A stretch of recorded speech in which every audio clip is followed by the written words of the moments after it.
खजुरीपदा स्थित कल्याण मंडप ठारे बीजेपी नूतन ब्लॉक सभापति चयन।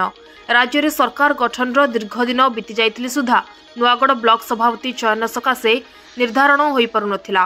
खजुरीपदा स्थित कल्याण मंडप ठारे जिला सभापति नवकिशोर सबरଙ୍କ सभापतित्व दुर्योधन पाइकंकु ब्लॉक सभापति भाव चयन कराई दायित्व भार अर्पण करा।